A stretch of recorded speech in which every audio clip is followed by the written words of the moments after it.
ವಿದ್ಯಾರ್ಥಿ ಸಮೂಹ ದಿನದಿಂದ ದಿನಕ್ಕೆ ನ್ಯಾಯ ಕೇಳಿ ಹೋರಾಟದ ಕಿಚ್ಚನ್ನು ಹೆಚ್ಚಿಸಿಕೊಳ್ಳುತ್ತಿದೆ. ಕಾವ್ಯಾಳ ಸಾವಿಗೆ ಸ್ಪಂದಿಸಿದ ಹೆಬ್ರಿ ಸರ್ಕಾರಿ ಪ್ರಥಮ ದರ್ಜೆ ಕಾಲೇಜು ಹಾಗೂ ಪದವಿ ಪೂರ್ವ ಕಾಲೇಜಿನ ಸಹಸ್ರಾರು ವಿದ್ಯಾರ್ಥಿಗಳು ಧಾರಾಕಾರವಾಗಿ ಸುರಿಯುತ್ತಿರುವ ಮಳೆಯನ್ನು ಲೆಕ್ಕಿಸದೆ ಹೆಬ್ರಿಯ ಮುಖ್ಯ ಬೀದಿಯಲ್ಲಿ ಪ್ರತಿಭಟನಾ ಮೆರವಣಿಗೆ ಮಾಡಿದರು.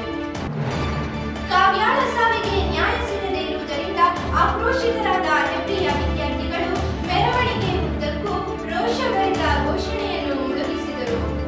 ಕಾವ್ಯಾಳ ಸಾವಿಗೆ ನ್ಯಾಯ ಸಿಗದೇ ಇರುವುದರಿಂದ ಆಕ್ರೋಶಿತರಾದ ಹೆಬ್ರಿಯ ವಿದ್ಯಾರ್ಥಿಗಳು ಮೆರವಣಿಗೆ ಉದ್ದಕ್ಕೂ ರೋಷಭರಿತ ಘೋಷಣೆಯನ್ನು ಮೊಳಗಿಸಿದರು.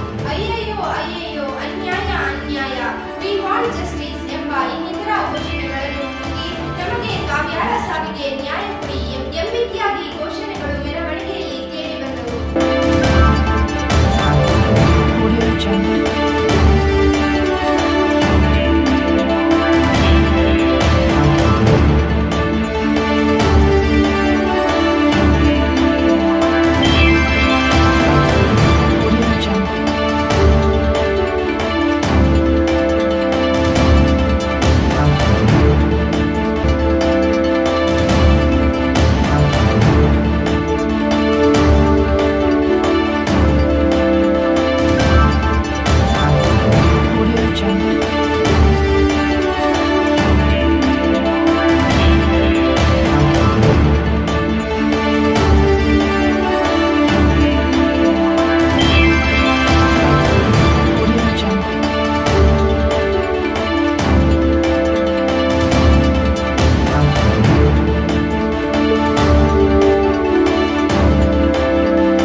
ಕಟೀಲಿನಿಂದ ಮೂಡುಬಿದ್ರೆಗೆ ಕಾರ್ನಲ್ಲಿ ಹೋಗ್ಬೇಕಂದ್ರೆ ಅರ್ಧ ಮುಕ್ಕಾಲು ಗಂಟೆ ಜರ್ನಿ, ಮ್ಯಾಕ್ಸಿಮಮ್ ಅಂದ್ರೆ ಅರ್ಧ ಮುಕ್ಕಾಲು ಗಂಟೆ ಜರ್ನಿ. ಪುತ್ತೂರಿನಿಂದ ಮೂಡುಬಿದ್ರೆಗೆ ಬರಬೇಕು ಅಂದ್ರೆ ಮಿನಿಮಮ್ 2 ಅವರ್ಸ್ ಬೇಕು. ವಿಷಯ ತಿಳಿದು ಅರ್ಧ ಗಂಟೆಯಲ್ಲಿ ಮೂಡುಬಿದ್ರೆಗೆ ಅವರ ಪೋಷಕರು ತಲುಪುವಷ್ಟರೊಳಗೆ PT ಮಾಸ್ಟರ್ ದೈಹಿಕ ಶಿಕ್ಷಕ ಪ್ರವೀಣ್ ಅಲ್ಲಿ ಪ್ರತ್ಯಕ್ಷ ಆಗಿರ್ತಾನೆ. ಮೊದಲಿಗೆ ಆತ್ಮಹತ್ಯೆ ಮಾಡಿಕೊಂಡಿದ್ದಾಳೆ ಅಂತ ಫೋನ್ ಮಾಡಿ ವಿಷಯ ತಿಳಿಸಿದ್ದು ಪ್ರವೀಣ್. ತದನಂತರ ತಾಯಿ ಫೋನ್ ಮಾಡಿ ಕೇಳಿದಂತ ಸಂದರ್ಭದಲ್ಲಿ ನನಗೇನು ಗೊತ್ತಿಲ್ಲ, ಪುತ್ತೂರಿನಿಂದ ಹೊರಟಿದ್ದೀನಿ ಅಂತ ಹೇಳಿದ ಪ್ರವೀಣ್ ಅರ್ಧ ಗಂಟೆಯಲ್ಲಿ ಆಸ್ಪತ್ರೆಯಲ್ಲಿ ಪ್ರತ್ಯಕ್ಷ ಆಗಿದ್ದು ಕೂಡ ಇದೆ ಪ್ರವೀಣ್. ಹಾಗಾಗಿ ಈ ಮೂಲಕ ನಾವು ಆಗ್ರಹಿಸ್ತಾ ಇದ್ದೀವಿ, ಇದೆಲ್ಲದರ ಹಿಂದಿರುವ ಸತ್ಯಾಸತ್ಯತೆಗಳು ಹೊರಗೆ ಬರಬೇಕು. ಈ ರೀತಿಯ ನಿಗೂಢ ಕೊಲೆಗಳು ಕರಾವಳಿ ಜಿಲ್ಲೆಗಳಲ್ಲಿ ಕೊನೆಗೊಳ್ಳಬೇಕು ಅಂತ ಈ ದಿನ ನಾವು ಆಗ್ರಹಿಸಬೇಕಾಗಿದೆ. ಸೌಜನ್ಯನ್ ಕಳ್ಕೊಂಡ್ವಿ, ಅಕ್ಷತಾ ದೇವಾಡಿಗನ್ ಕಳ್ಕೊಂಡ್ವಿ, ಪಕ್ಕದ ತೀರ್ಥಹಳ್ಳಿಯ ನಂದಿತನ್ ಕಳ್ಕೊಂಡ್ವಿ. ಈ ರೀತಿಯ ಇನ್ನ ಎಷ್ಟು ನಮ್ಮ ಮನೆಯ ಹೆಣ್ಮಕ್ಳನ್ನ ಕಳ್ಕೋಬೇಕು ಅಂತ ಈ ದಿನ ಸರ್ಕಾರಕ್ಕೆ, ಆಡಳಿತ ವರ್ಗದವರಿಗೆ, ಪೊಲೀಸ್ ಇಲಾಖೆಯವರಿಗೆ ಪ್ರಶ್ನೆ ಮಾಡಬೇಕಾದಂತ ಅವಶ್ಯಕತೆ ಇವತ್ತು ನಮ್ಮ ಕಣ್ಮುಂದೆ ಇದೆ ಸ್ನೇಹಿತರೆ. ಹಾಗಾಗಿ ಇವತ್ತು ಅಖಂಡ ದಕ್ಷಿಣ ಕನ್ನಡ ಜಿಲ್ಲೆಯ ಕರಾವಳಿ ಜಿಲ್ಲೆಗಳಲ್ಲಿ ಬೃಹತ್ ಪ್ರತಿಭಟನೆಗಳು ದಿನನಿತ್ಯ ನಡೀತಾ ಇದೆ. ವಿದ್ಯಾರ್ಥಿಗಳು ಒಕ್ಕೊರಳಿನಿಂದ ಆಗ್ರಹಿಸ್ತಾ ಇದ್ದಾರೆ ಜಸ್ಟಿಸ್ ಫಾರ್ ಕಾವ್ಯ ಅಂತ. ಈ ಪ್ರಕರಣದ ಸತ್ಯಾಸತ್ಯತೆ ಹೊರಗೆ ಬರಬೇಕು. ನಿಗೂಢತೆಯನ್ನ ಪೊಲೀಸ್ ಇಲಾಖೆ ಭೇದಿಸಬೇಕು. ಸರ್ಕಾರದ ಒತ್ತಡಕ್ಕೆ ಸೂಟ್ ಕೇಸ್ಗಳಿಗೆ ಜಗ್ಗದೆ ಪೊಲೀಸ್ ಇಲಾಖೆಯವರು ನಿಷ್ಪಕ್ಷವಾದಂತ ತನಿಖೆ ನಡೆಸಬೇಕು ಅಂತ ನಾವು ಈ ಮೂಲಕ ಆಗ್ರಹಿಸ್ತೀವಿ. ಈ ಪ್ರಕರಣಕ್ಕೆ ನ್ಯಾಯ ದೊರಕಿಸುವವರೆಗೂ ನಮ್ಮ ಹೋರಾಟ ನಿಲ್ಲಲ್ಲ ಅಂತ ಹೇಳ್ತಾ ನಾನು ಈ ಮಾತು ಮುಗಿಸ್ತೀನಿ. ಜೈ ಹಿಂದ್, ವಂದೇ ಮಾತರಂ. 1 ತಿಂಗಳ 10 ದಿವಸದ ಹಿಂದೆ ಸೇರಿಸಿದ ಹುಡುಗಿಯನ್ನ ಮನೆಗೆ ಒಂದು ಹೆಣವಾಗಿ ಕಳಿಸಿಕೊಡ್ತಾರೆ ಅಂತ ಹೇಳಿದ್ರೆ ಇದನ್ನ ಪ್ರಶ್ನೆ ಮಾಡೋದ್ರಲ್ಲಿ ತಪ್ಪಿದೆಯಾ? ಇದನ್ನು ನಾವು ಪ್ರಶ್ನೆ ಮಾಡ್ಕೊಳ್ಬೇಕು.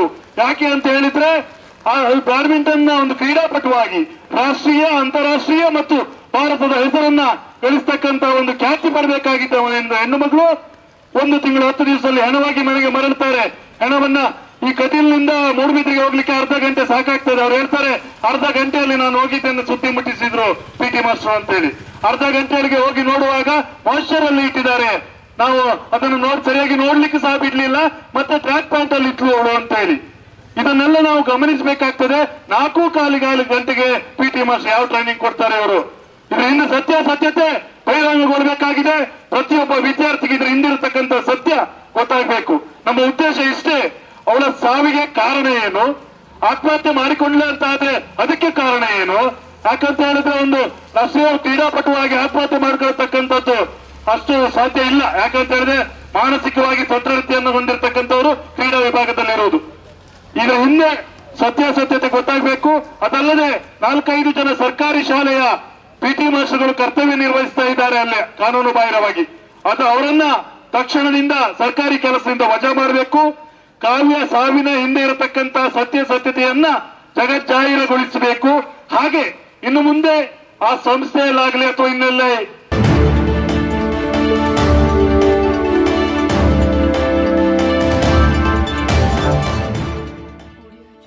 ಸರ್ಕಾರಿ ಪ್ರಥಮ ದರ್ಜೆ ಹಾಗೂ ಪದವಿ ಪೂರ್ವ ವಿದ್ಯಾರ್ಥಿಗಳ ಮೆರವಣಿಗೆ, ನ್ಯಾಯ ಕೋರಿ ಮುಗಿಲೆತ್ತರಕ್ಕೆ ಮುಟ್ಟಿದ ಘೋಷಣೆಗಳು. ಹಲವು ಮುಖಂಡರು ಪ್ರತಿಭಟನಾ ಸಭೆಯಲ್ಲಿ ನ್ಯಾಯ ಕೋರಿ ಮಾತನಾಡಿದರು.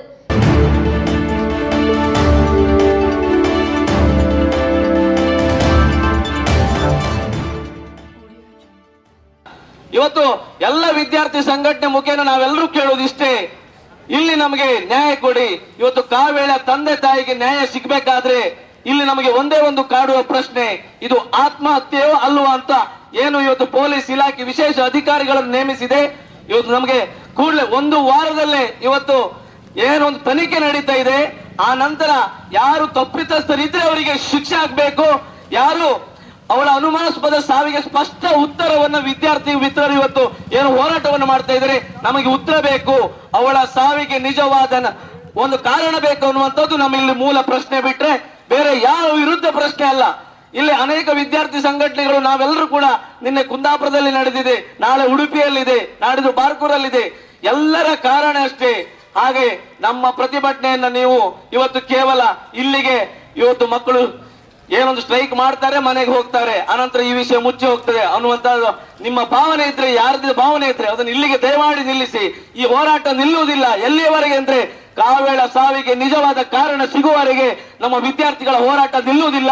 ಮುಂದಿನ ದಿನಗಳಲ್ಲಿ ಈ ರೀತಿ ಘಟನೆಗಳು ನಮ್ಮ ಜಿಲ್ಲೆಯಲ್ಲಿ ಎಲ್ಲೂ ಕೂಡ ಆಗಬಾರದು. ಯಾಕಂದ್ರೆ ಇವತ್ತು ಅನೇಕ ಘಟನೆಗಳಾಗಿದೆ, ಯಾವುದಕ್ಕೂ ಸ್ಪಷ್ಟ ಉತ್ತರವನ್ನ ನಮ್ಮ ವಿದ್ಯಾರ್ಥಿಗಳಿಗೆ ಸ್ಪಷ್ಟ ಉತ್ತರ ಸಿಗ್ಲಿಲ್ಲ. ಯಾಕಂದ್ರೆ ಇವತ್ತು ನಮ್ಮ ಮಾಧ್ಯಮ ಮಿತ್ರರು ಕೂಡ ಇದ್ದೀರಿ, ಎಲ್ಲರೂ ಕೂಡ ನಮಗೆ ಸಪೋರ್ಟ್ ಮಾಡ್ತೀರಿ. ಬಿಟ್ರೆ ಅನಂತರ ಇದು ಏನ್ ಗೊತ್ತಾ, 10 ಸ್ಟ್ರೈಕ್ 15 ಸ್ಟ್ರೈಕ್ ಆಗ್ತದೆ, 1 ತಿಂಗಳಾಗ್ತದೆ. ಅನಂತರ ನಮ್ಮ ವಿದ್ಯಾರ್ಥಿ ಮಿತ್ರರಿಗೆ ಅವರ ಒಂದು ಶೈಕ್ಷಣಿಕ ಚಟುವಟಿಕೆ ಹೋಗ್ತಾರೆ.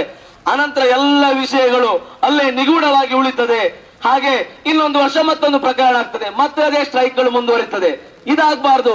ಇವತ್ತು ವಿದ್ಯಾರ್ಥಿಗಳು ನಮ್ಮಲ್ಲಿ ಎಲ್ಲ ಇವತ್ತು ರಾಜ್ಯ ಸರ್ಕಾರ ಇರ್ಬೋದು, ಕೇಂದ್ರ ಸರ್ಕಾರ ಇರ್ಬೋದು, ನಮ್ಮ ವಿದ್ಯಾರ್ಥಿಗಳ ಮನವಿ ಇಷ್ಟೇ, ನೀವು ಸೂಕ್ತ ತನಿಖೆಯನ್ನು ಮಾಡಿ ವಿಶೇಷವಾಗಿ ಅಧಿಕಾರಿಗಳನ್ನ ಈ ಒಂದು ಪ್ರಕರಣಕ್ಕೆ ನೇಮಿಸಿ ನಮಗೆ ಉತ್ತರ ಬೇಕು. ನಮ್ಮ ಕಾವೇಳ ತಂದೆ ತಾಯಿಗೆ ನ್ಯಾಯ ಬೇಕು. ಅದನ್ನು ಬಿಟ್ರೆ ಬೇರೆ ಯಾವ ಪ್ರಶ್ನೆ ಇಲ್ಲ.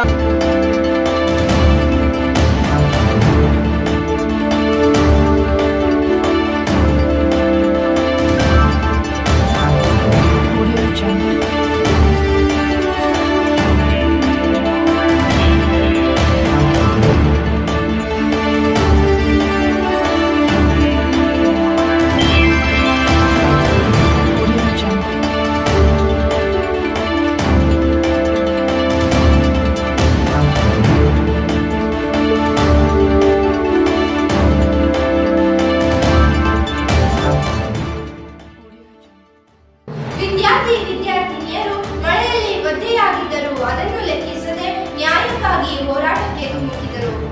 ಅವಿಭಾಜಿತ ದಕ್ಷಿಣ ಕನ್ನಡ ಜಿಲ್ಲೆಗಳಲ್ಲಿ ನಡೆಯುತ್ತಿರುವ ವಿದ್ಯಾರ್ಥಿನಿಯರ ಸಾವು ಬಹುತೇಕ ಪ್ರತಿಷ್ಠಿತ ಖಾಸಗಿ ಶಿಕ್ಷಣ ಸಂಸ್ಥೆಗಳಲ್ಲೇ ಎನ್ನುವುದು ಗಮನಿಸಬೇಕಾದ ಗಂಭೀರ ವಿಚಾರ. ಪ್ರತಿಭಟನಾ ಸಮಯದಲ್ಲಿ ಹಲವಾರು ಮುಖಂಡರು ಮಾತನಾಡಿ ಕಾವ್ಯಾಳ ಸಾವಿಗೆ ನ್ಯಾಯ ಸಿಗದೇ ಇದ್ದಲ್ಲಿ ಮುಂದಿನ ದಿನಗಳಲ್ಲಿ ಉಗ್ರ ಹೋರಾಟ ಹಮ್ಮಿಕೊಳ್ಳಲಾಗುವುದು ಎಂದು ಹೇಳಿದರು. ಕಾವ್ಯಾಳ ಆತ್ಮಕ್ಕೆ ಶಾಂತಿ ಕೋರಿ ಮೌನ ಪ್ರಾರ್ಥನೆ ಮಾಡಿದರು.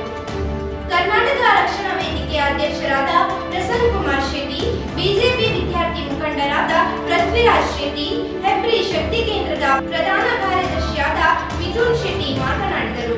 ರಾಘವೇಂದ್ರ ಡಿಜಿ ಪ್ರಸ್ತಾವಿಕ ಮಾತನಾಡಿದರು.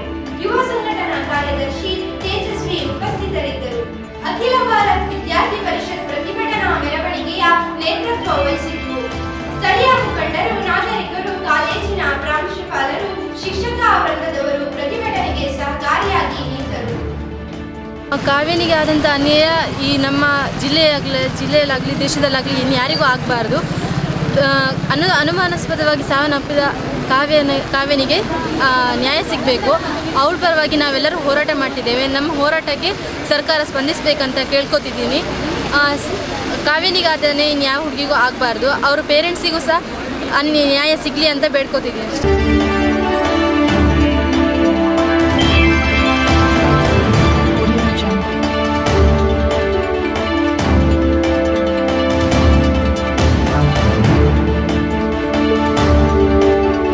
ನಮ್ಮ ಸಹೋದರಿಯಾದ ಅನ್ಯಾಯದ ಬಗ್ಗೆ ಸರಿಯಾದ ನ್ಯಾಯ ಸಿಗಬೇಕು. ಪ್ರತಿ ವರ್ಷ ಹೀಗೆ ಪ್ರತಿಯೊಂದು ಪ್ರಕರಣಗಳು ಪ್ರತಿಭಟನೆಯಲ್ಲೇ ಅಂತ್ಯವಾಗ್ತದೆ. ಯಾವುದಕ್ಕೂ ಸರಿಯಾದಂತಹ ಒಂದು ಅಂತ್ಯ ಅಂತ ಸಿಗುವುದೇ ಇಲ್ಲ. ಪ್ರತಿಭಟನೆ ಮಾಡ್ತೇವೆ, ಅದೇ ಕೊನೆಗೊಳ್ತಾ ಉಂಟು. ಈ ಪ್ರಕರಣಕ್ಕಾದರೂ ಸರಿಯಾದ ಒಂದು ಜಸ್ಟಿಸ್ ಸಿಗಲಿ ಅಂತ ನಾನು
ಹೆಚ್ಚಿನ ಮಾಹಿತಿಗಾಗಿ ಅಗ್ನಿ ಟಿವಿ ವೆಬ್ಸೈಟ್ ಹಾಗೂ ಫೇಸ್ಬುಕ್ ನೋಡಿ. ಧನ್ಯವಾದಗಳು.